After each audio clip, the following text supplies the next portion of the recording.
No, I mean it's a wonderful, wonderful honor. I mean, to be able to come back home, come to St. Louis where it all began for me, to be recognized and be honored in this kind of a fashion is something that's very, very special. It's very near and dear to my heart.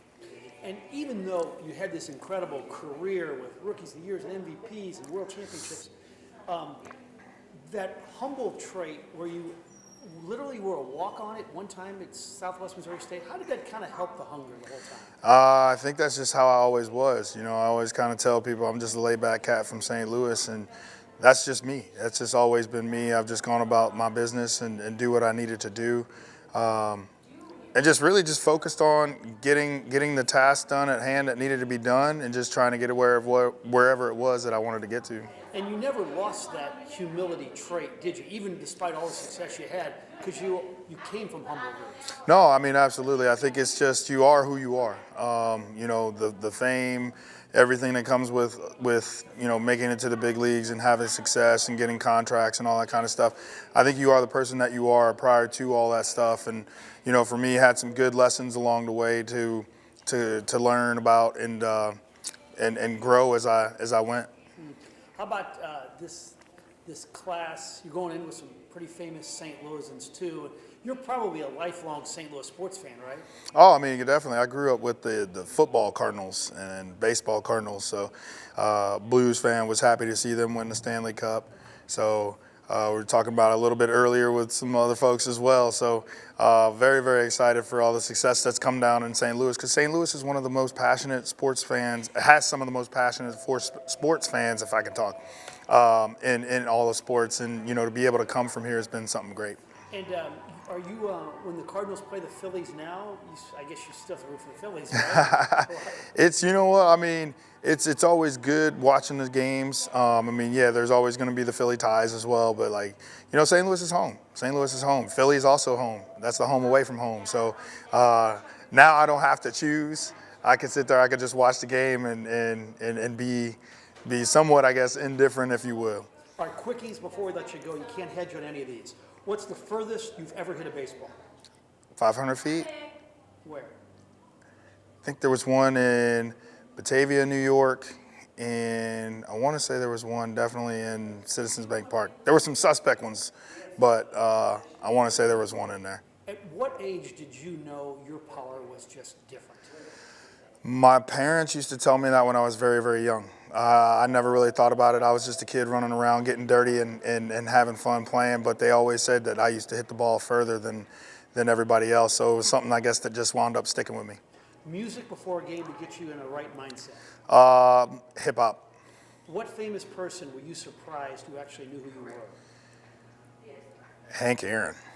Hank Aaron, I would definitely say. He said, "Hey Ryan," he said your name. I mean, it's like the ultimate honor. I don't ever take that kind of stuff for granted. I don't expect people to know who I am or whatnot, and just for him to say something, say my name or whatnot, it's like that's pretty cool. The pitcher you couldn't hit. The pitcher I couldn't hit. I mean, I could hit anybody. I struggled against guys. Who did you not want to see?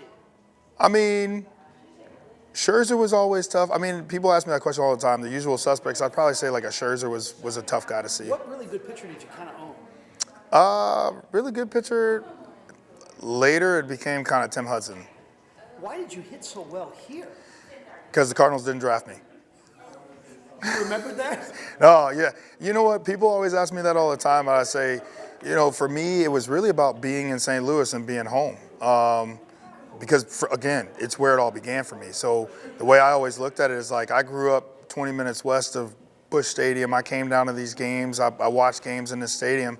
It's playing against the Cardinals, there's guys on the Cardinals that aren't from here, but this is really my town. This is my city. So I'm at home. I always felt like I was at home when I was playing against Cardinals here. What round did the Phillies get you? What was it? Fifth. So the Cardinals had 4 rounds to get you, or did they have 5 rounds to get you that year? Were they picked Yeah, I mean, technically, yeah, if you want to pick me up at the 5th, yeah. All right, a few more. The sensation of hitting a ball really well. Oh, it's outstanding. It's outstanding. Sometimes it can be really, really loud, where your ears kind of ring a little bit, but then the real great feeling of not even feeling the ball come off the bat. It's amazing. Baseball hero growing up? King Griffey Jr.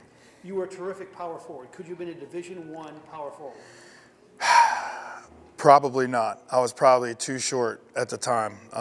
When guards became 6'7", 6'8", I knew I better stick to baseball. You hit 58 in 2006. My contention is you hitting 58 2006, not using steroids, you almost became the first to hit 60 since Maris.